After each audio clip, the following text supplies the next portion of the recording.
Do you know of any interactions between Townes and Dylan? I knew that Dylan, on several occasions, unsolicited, said he's the best songwriter out there. Of course, he would say Smokey Robinson was too, but he was in that lexicon of people. They, for years, had tried to write together. How that was going to happen, God only knows. But, I was in the Rock and Roll Hotel up there, and the phone rang one morning, and I picked it up, and he said, "Townes there." I said, "No, I think he's sleeping, man." He said, "Tell him Bobby called." I went, "Oh." so Townes came in. I said, "I think Dylan just called you." He goes, "Oh yeah, man, we're supposed to write together." I looked at him. I started laughing. I said, "Oh, right." That's not gonna happen. And Townes didn't even jump up. "Oh, it's Bobby." No. No. I mean, God knows he was at the same level. I mean, is there a history of Townes co-writing with anybody? Not that I know of. Just that one thing that we did coming out the window. But when he finished with the guitar, he put it down, and then the rest of the night was, gambling, drinking, and or driving. He was a wonderful man. I mean, he was gentle. He was compassionate. He was incredibly intelligent. And sure, he was wild, and a lot of those stories are true. Some of them aren't, but a lot of those stories are true. But the reality was that was just the mask, the bulwark, the armor to keep everything away. His heart was so tender. I mean, you'd have to build a wall around that. You built your tower strong and tall, don't you know? Love that song. Yeah, and so that's him talking to you. He's saying, man, it's tender in here. Yeah. So that was his way of pushing the world away. You want to see. I won't name names, but somebody we probably both know said to me years ago that they didn't enjoy the movie because it wasn't the person that they knew, and they thought Townes was just really fun to be around. And I'm not trying to stir the pot here, but they were just like, it was so depressing. It wasn't the person that I knew. No, it wasn't. I was interviewed for that movie, and all my stuff got cut because I talked about reading poetry to each other and the quiet parts and but the sensationalism apparently what sells. Yeah. So that was that part of the thing. I didn't think it was a very good movie. I thought it was really one-sided, and although the director, it wasn't her choice. It was more the corporate choice, more the money choice to do it that way. So it helps build the legend. Yeah, and sell the film. Were you at the premiere for that? No, I didn't even go. I went to see it at the Belcourt, and I drove down from Indianapolis, and I really enjoyed it. And then the years later, the onion unravels a little bit. Yeah. I was playing Underground Atlanta, right? And you know who Piano Red was? Yeah. Well, Red was playing down the street. And I was playing in the club where they piped the music out into the street. And I walked out there, and Red's standing across the street. I was intimidated by him. He's such a legendary guy. I walked across the street. He goes, "Is that you playing down there?" I said, "Yes, sir." He goes, "Well, that's the way you do it. You take them blues and you push them forward." And I said, "Well, thank you." He goes, "You got any records?" I said, "No." He goes, "Let me introduce you to some people." So he took me under his wing. He introduced me to this attorney, and we started recording some stuff. And I'm there recording, and there's this guy lurking in the back of the studio back there. He was up against the wall, not lurking, but he was, sitting against the wall in the shadows back there. Eye patch on, pirate looking. And after he goes, Townes Van Zandt? I said, "I know who he is. He's in town tomorrow night. You want to go see him?" And I said, "Yeah, He said, "Well, come by the house." And he gave me, this guy was a journalist, Bill Hedgepeth, and he was, if you remember Look magazine back in the day, did that big expose on Nashville music. That was Bill. He did that article. Okay. And he was that. So he was discovering all these people, and and he kept asking people, "Who's your influence?" "Townes Van Zandt." And "Where's Townes Van Zandt?" "I don't know." So he finally tracked him down out in Smyrna.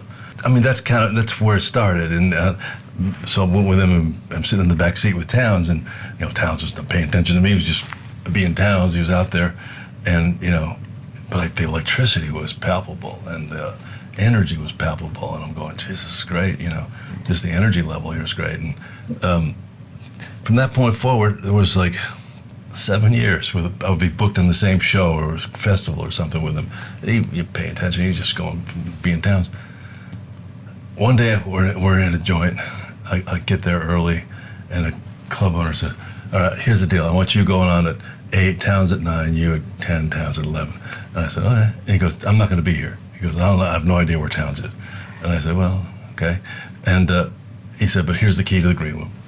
So I went off and bought some strings or something.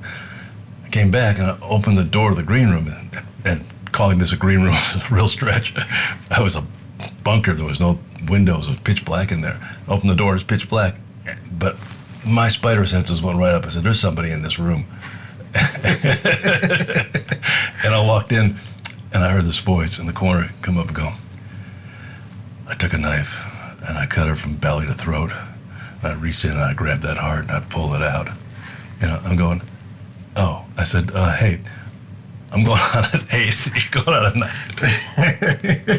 3 iterations later, I'm going on. He looks up and he goes, "I know you." I said, "Yeah, I'm going on at 8. You're going on at 9.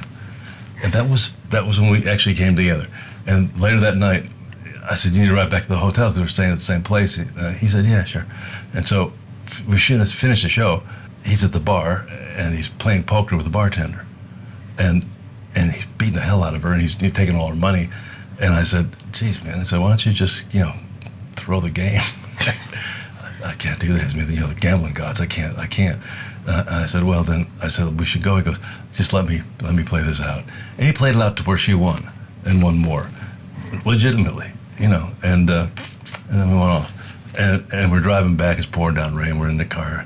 And he goes, "Man, this is really, really hard. You know that?" I said, "Yeah." He says, "You're out here by yourself?" "No, there's nobody to talk to." He said, "Until I come across a peer like yourself." And that's when I knew we connected. Townes would get fixed on something. He'd want something or want to do something. And it was like, so he went to the bartender, or the owner after the show. He goes, "What do you want for that sombrero?" It was hanging up over the bar. He goes, "It's not for sale, man." He goes, "Okay." He said, I really want that sombrero, and I'll give you whatever you want for it. I'll give you $100 for it. And this went on for like 5.5 hours. Around dawn, the bartender says, "Get out of the club, take the sombrero, and just get out of here." Walked out the door, he turns to me and goes, "You want this?" So, yeah. That's the sombrero. That's the sombrero. I've been carrying that thing around for years. That's beautiful. So for Townes, it was just a game. Yeah, it was. It was, he was bored most of the time. So it was like, what can I do here to entertain myself? And, and there was an obsession in there with things. I mean, he would get fixated on doing something or wanting something. And when he got it, he would let it go. Which is one of the key things about him. His ability to let go of things was phenomenal. I learned that art from him, the art of letting go. Yeah. I remember Rex Bell telling me that he would just give away money to people or whatever. Did you witness that? Oh my God, all the time. I was living in Manhattan for a while, and phone rings. He goes, "Hey man, I'm coming in." I said, "Great." I said, "Mi casa, su casa." And I'm on the 8th floor of this Upper West Side in this tall cotton, and my girlfriend at the time had this gorgeous apartment.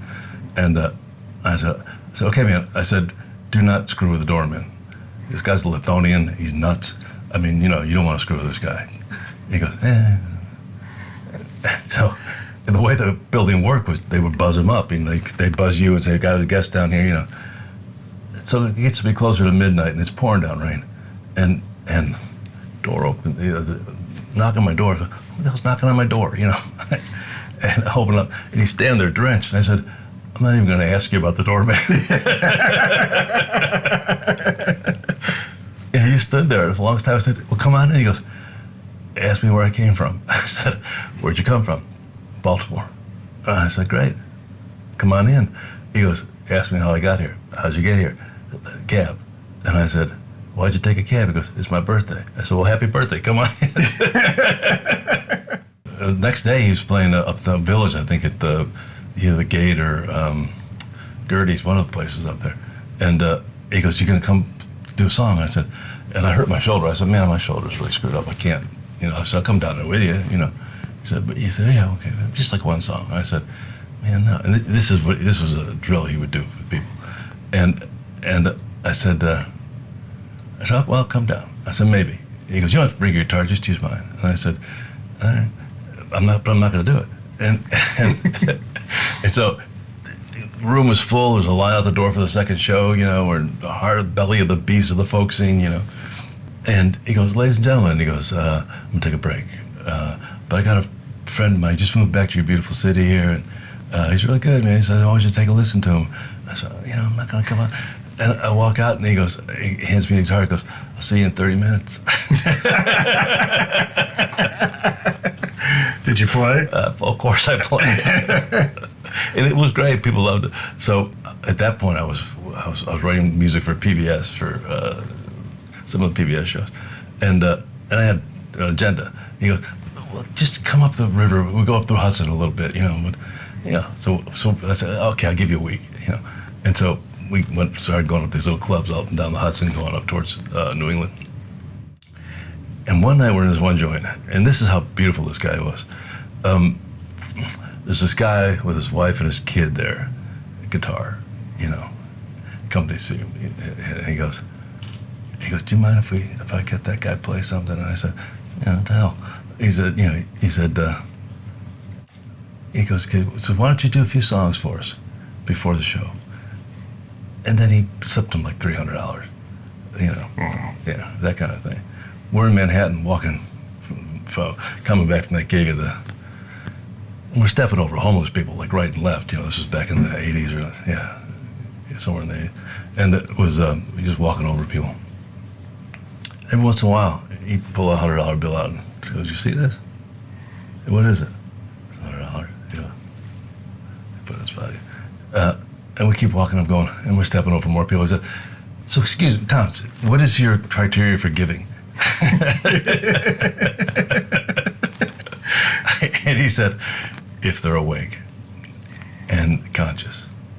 And I thought, oh yeah, he didn't want anybody to get beat up over him. Yeah. Handing him a $100 bill. I hadn't even thought of that. I didn't either. Somebody could become a target real easy. Real easily. Someone could see you putting that bill in. But yeah, we never, if we got back with $50,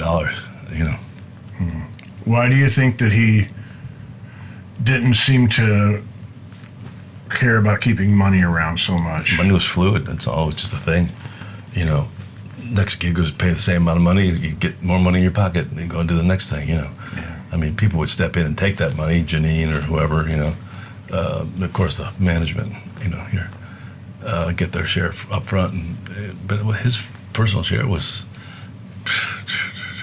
Yeah. Is it possible that since he was raised with money, that it wasn't a scarcity to him? Very much so, probably. I never thought of it in those terms, but could very well have been. But it wasn't a big thing for him. Money wasn't a thing. He'd gamble it away, if he didn't give it away. There's a beautiful side to that. There really is. Generosity is a great, great thing. It's a wonderful thing, and he was incredibly generous.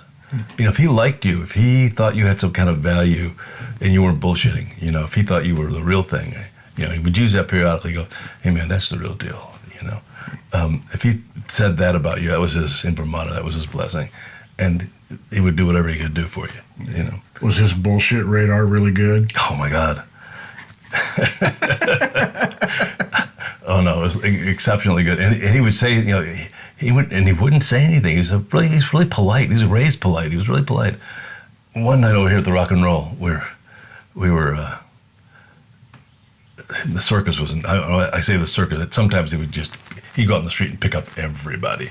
I mean, there'd be homeless people and PhD guy and it'd just be a circus. And he'd get in the middle of that circle, 3 rings, and people would play. And so we're sitting up that. If you've been to the Rock and Roll. Well, for the people watching this, tell them what the Rock and Roll is. Rock and Roll was a series of apartments in the back of this building that had a restaurant in front, just off Music Row. And it was a dive. I mean, it should have been condemned years ago. But it was where people would come off the road and detox and get their head straight and then go home, and not cause trouble with their families or whatever. And so everybody was in there, everybody was up in there. And Townes lived there. It's where at that point it was his permanent residence. And that was before Janine bought Guy's place on the lake and let Townes live out there, But we're up there one night, and people are passing this stuff around, the guitar around, and you go, hey man, that guy's pretty good. And I go, yeah. And this one kid kept coming up to him and goes, we should co-write, man. We should write together because I just got a publishing deal down the street here, and he's going on and on and on. And Townes was tolerant to a point. And finally he would say, he would just, he'd go, he would just eviscerate you verbally. He would say, this kid was pushing and pushing, and he goes, you want to hear the truth? He goes, if Hank heard that song, he'd roll over in his grave, puke, roll over again, and puke again.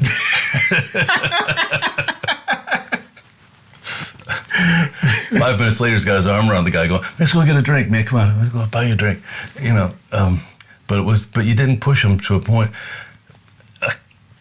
Several occasions, I say, you want to hear the truth? You don't want to hear the truth, because I'll tell you the truth. And then he would lay into you, he'd say, this is what I think, and that wasn't kind. That was kind in the sense it was honest, but it wasn't kind in the sense of that's not what you wanted to hear. Then he would put his arm around you and lift you back up again. Yeah. But it was going on about co-writing. I'm going, the last person you want to talk to about co-writing is Townes. And so the next morning I'm sitting there. It's just like this. There's a window back there, and I was sitting here, and Townes shuffled in, got a coffee, and sat down over here. I was playing my guitar. And he just laid this beautiful line of lyrics on top of this thing, And I had this thing called synesthesia, where you can hear and see and I'm watching all the colors dance around, watching the words float, and I'm watching them go out the window, off and gone. And I look over at Townes, he's looking out the window, he goes, that's co-writing. Wow. Yeah. Did he write a lot? No, he's very quiet about the writing. He would write he would dry out first, and then sequester and write. But no one ever saw him. I never saw him writing. He would just do that on his own. He'd get real quiet and find a hole to go into and write. But he wasn't public about it or flamboyant about it. It was just the thing he did, Yeah. He was always processing. He was always processing. Yeah. A good writer's a good listener, so you're paying attention to what's happening. And that's what he was doing. He'd be the guy he was always in the corner of the room. Wherever you went, he was in the back of the room watching and listening. I'd be playing somewhere, and there were 3 songs he really liked that I did. And I'd get into those songs and look up in the corner, and there he was, just standing there looking. Yeah, well, one night we were walking through Manhattan. There's this young lady across the street walking, and by herself, and it's 3 o'clock, 4 o'clock in the morning, and we're looking for a bar over on Lexington. All of a sudden, this guy comes up the other side of the street and crosses over behind her, starts walking. So without even saying a word, I'm watching it. I wasn't sure whether Townes was watching it or not. And I started to cross the street, but as soon as I stepped off the curb, he was right there with me. And we walked across the way over to where she was and just stood there and watched them pass. And that guy split off and went the other direction. People thought he was out of it. He was never out of it. He was probably the most aware person in the room. He was always just at his eye on it all. Even if he was half oblivious, he would be, hey man, did you see that? Was he particular about guitars? I guess he was, but he couldn't be sometimes because sometimes he didn't have money and he'd play what he could play. But Gibson gave him that J200, and that was the last guitar he was using. And I always saw him with a quality guitar. He always had Gibsons mostly, but. Did he choose a J200, or they just happened to give him that? I think they asked him what he wanted, and he said, "I want that." Well, the J200 was, the flagship jumbo, and it sounded great. If you got a good one, Gibson was inconsistent, but if you got a good one, you got a good one, But Townes had that blonde one that was nice. It had a nice resonance to it. It had a good electronic package in it. Did you ever play any of the guys' guitars that he made? Yeah. I used to go over there and talk to him while he was making them, and watch him work. That's what got me thinking about becoming a luthier. His guitars. I walked in there one day. He just finished. And he goes, "Hey, try this one." And I went, "Geez, man!" I said, "That bass on this, the bottom on this thing's incredible." I just did a show with with Berlin recently, a couple weeks ago, and he had one. He was playing one of the guy's guitars, and he said he just found it. He said they thought this guitar was lost, and it surfaced, and he'd gotten it. Yeah, and it sounded incredible. You know, he was a master builder. Yeah, no, it was incredible. He had to have a really good attention to detail, because I've seen some of his paintings, and he was a really good painter. Oh, he was detail oriented to the amazing degree. I mean, I've seen him nights when we were playing, and the sound man would be fooling with the sound. He goes, "Don't touch that again." I've witnessed a couple of his sound checks. Oh yeah. You don't want to be there for sound check. Turn off all the reverb. Yeah. Oh yeah. No. Yeah. And it was next step was don't make me come down there and do it. You know. Yeah. He could get interesting. I ran into one night in a bar, and he's standing there and he got this big Cheshire grin smile. I said, "How you doing, man?" He goes, "Great, so why are you smiling?" He goes, "Well, I've quit drinking." And I said, "Oh, that's good, man." And he's holding a can of beer. I said, "What's that?" He goes, "Oh, it's just a beer."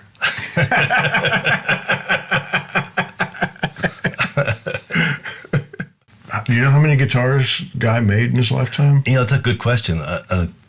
That's a hard one to answer. I asked that to Verlin, and he didn't even know the answer to that. But he was consistently making them, you know, and didn't make many of them. I know that. I don't even know where they are, you know, in the world. Yeah. But I'd recognize one on a heartbeat if I saw it. And I'd love to have one. Yeah. Didn't he put his fingerprint inside it in blood? Yeah, some of them, I think. When I was playing that one guitar, he never really heard me play. He just knew that Townes liked me, and I was working with Townes. That's all he knew. And so I got it. And so I was part of. I could open the door and walk over there, you know, because Townes would take me over there sometimes, and we'd sit there and talk to everybody over there. And I'm sitting there playing that guitar, and I started playing a song. And he goes, "Is that yours?" I said, "Yeah." He goes, "Huh." Thanks. It's a pretty good compliment. Are there a lot of unreleased Townes tracks out there? Sure there are, yeah. My friend Bill Hedgesmith, the writer, just did that Blue Sky. I think it was called Sky Blue or Blue Sky. Yeah. Came out. That was all stuff he'd recorded in his house in Atlanta. When Townes would come and stay down there, you know. Yeah, there's a lot of that stuff floating around out there. Yeah. I mean, you know, I could do that. You know, until you start trying to write a song like that, you realize, you know, I can't do that. Yeah. Yeah. I mean, his mastery of poetry, and he read a lot. He was always reading. His mastery of poetry was as good as anything ever written. You know, and if you read Robert Service, you'll get his rhyme scheme. Okay. It's all in there. Who were his people besides Robert Service? Rimbaud and Camus. He read a lot of Camus. He read mostly the philosophers, and I mean, he was a real smart guy. Where did this come from? Did his parents encourage that sort of thing? I have no idea. I just know he did that, and I just, you know, he had one of those minds that was always questing, and always looking, and always thinking, and always writing, and always, you know, observing, and you know, I mean, drugs got in the way, and this got in the way, and other things, but you know, but the core there was incredible. You know, he was a really intelligent human being. I mean, he was one of the smartest people I've ever come across. You know? I think sometimes that walks hand in hand with some of the most depressed people I've ever met. Oh God, yeah. The people with the really elevated IQs or high IQs have a very difficult time dealing with reality. Yeah. Yeah, because reality. What a bummer the whole thing is. Yeah. Pat Sky said that one time. He said, what is it? Reality is bad enough. Why should I tell the truth? Yeah. Yeah. So who were his friends around town at this time? He didn't have many at this time. He was pretty much on his own at this point. And I mean, he was falling. He was having a hard time. Mm-hmm. You know, he'd pick him up out of the gutter sometimes at the middle of the night. And, you know, where's Townes? I don't know. Let's go find him. Guy tried, you know, Guy really tried to, but the feeling was he's going down, he's going to drag you down with him, you know, and so people started to abandon him towards the end there, which I found irreprehensible because he needed somebody at the end. Harold was there all the time, and Harold was true blue to the end. I mean, it was also how he made his living too, but he was more than that with Harold. He really cared, and so it was that kind of thing. I mean, it's a hard question to answer because there weren't a lot of people coming around, and I mean. Was he thought of well around town at that time? Oh my God, yeah. Well, he was like he was a legend. Mm-hmm. He was like, I mean, who's the best songwriter you can find? This guy over here. You never know, because sometimes people. I like asking that question because sometimes you never know. No, I'm sure there's a lot of jealousy. I can't write. Why can't I write like that? Yeah. Or there's just the people who are too oblivious to know that a Townes Van Zandt exists. Oh, there's a lot of those people. I mean, even in his prime when he was, But if you look at the record, listen to things out there. I mean, people would mention him. Cash would mention him, and I mean, the people that counted that mattered. The people who were real doing what they could do in that arena, which is difficult to be real in that arena. Yeah. Gustafsson and those people, they admired him. Mickey Newberry, just thought Townes walked on water, and Townes thought Mickey walked on water. Yeah. Did he talk about Mickey much? He didn't talk about many people much. He really didn't. He was a very private guy. I mean, for all his flamboyance, all his wildness, that was just a mask to push the whole thing away. And, you want to see a circus? Let me plug this in here. And that circus was in town. But honestly, my favorite times with him were out at the lake house, sitting there reading Robert Service and Rimbaud to each other. Yeah. I mean, those were nice days. Tell people about the lake house. Well, Guy had got this lake house, and Janine had bought it. Janine, Townes' ex-wife, had bought it from Guy, and Townes was living out there. And I'd just come back in from New York at that point, and was staying out there with him for a bit. And this is very much towards the end. But he was happy out there, I think. It was by the lake, and the sign over the thing that said, "By yourself." Yeah, so I mean, those were nice days. Some days there were circuses going on there, but you had to find your way out there. Was it a songwriter hang at all? Yeah, it was. There were people coming and going that were good writers, but he pretty much isolated out there, and that's where he died in that house. Sonic Youth, the band, put together a little spin-off band called $3 Guitar. A lot of people from that genre, that age frame, fell in love with Townes. People that knew, they just really did.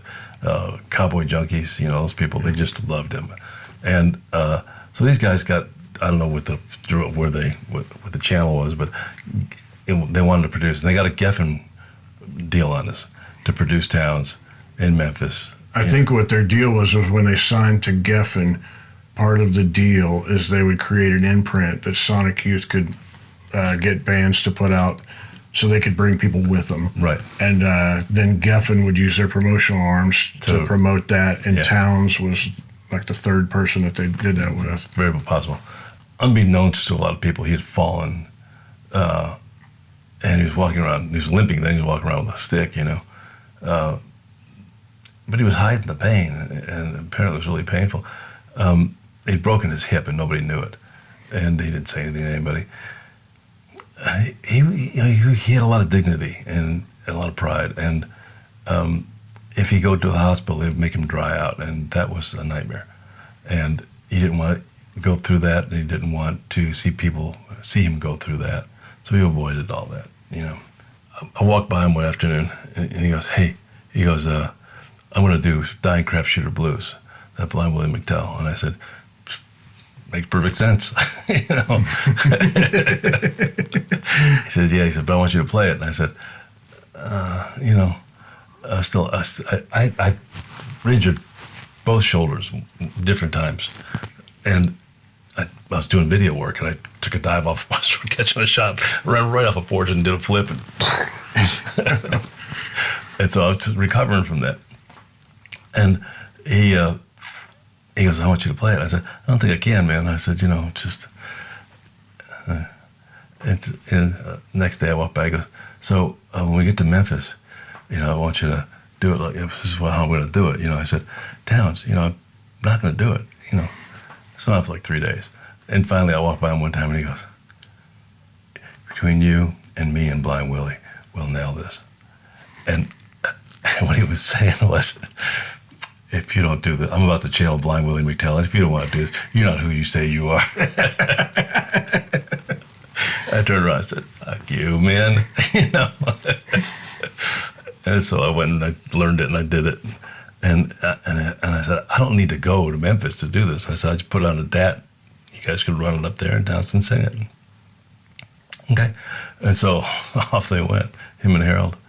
And I get a call a day later. He says he can't play it, man, unless you're sitting in front of him. And I said, well, that's possible. I said, it's a catty little tune, I said, it doesn't make a whole lot of sense. It's Blind Willie McTell. It's arrhythmical and it's like tracking a wild animal. And the vocals are so offbeat with what's being played on guitar. Yeah, and I said, yeah, I'll come up, So I'm getting packed up in the car, and the phone rings again. And he goes, we're coming back. It's over, man. Done. He's gone crazy in the studio. And I said, well, what were you expecting? And it turned, and again, Harold can clarify this better than I can. But as they're coming back, Harold says, I'm going to take you to a doctor, because he was in a lot of pain in the hospital. And he goes, and Townes would not go to the hospital. And finally he says, well, there's a doc in the box, let's go there. And they went to the doc in the box. This is how I understand the story. I could be a little inaccurate here. And he went in and they took x-rays. Doctor came back, said, sign this, take him to a hospital. And he said, why? He goes, there's a blood clot hanging off his hip, And he wouldn't do it. They went home and then died that night, I think, or the next night in bed. I got a call from Harold, said he's gone, man. And, if you asked me who the last person I think would die in bed with his family all around him, it would have been him. Yeah. Life's so funny. Didn't he have a thing where he believed he would die at 52 years old? 52 years old. It was, you're going to die, man. Not until I'm 52. One of the rock and roll, he did that album in Ireland. That really good Irish band behind him. And it wasn't finished. And he's on the phone with somebody over there. I'm hearing this one-way conversation. Oh, man, I'll finish it, What the hell? He goes, I get done. He goes, no, not until I'm 52. Yeah. Did you get to go to his funeral? Yeah. I think John Lomax told me it was a church there on Music Row. Yeah, it was over that I can't remember what the denomination was, but it's right there on the corner of that big kind of cathedral-looking building. Oh, yeah, it was. And I actually wrote Harold's eulogy for him. Mm-hmm. You wrote that? Yeah. I didn't want to talk. I didn't want to say anything. It's. I don't like that post-life. He was. That was at Miles Davis's funeral, and it was like that. It was like, oh my God, no one could say a good thing about the guy.